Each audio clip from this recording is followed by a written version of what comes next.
आणि मेंढ्याचं पालन केलं. आयुष्यभर स्वतःचा प्रपंच नाही केला, पण या जगाचा प्रपंच करण्यासाठी देवानं स्वतः अवतार घेतलाय. आयुष्यभर मेंढ्या राखल्यात, स्वतःच्या लेकराप्रमाणे त्या मेंढ्यांचे पालन पोषण केलंय.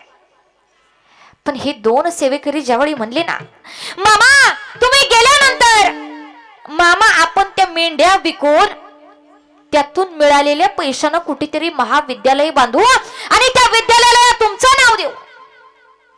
मामानं शिवी दिली सुटकाळीच्या, आता बोललास पुन्हा बोलू नका, आता बोललास पुन्हा बोलू नका.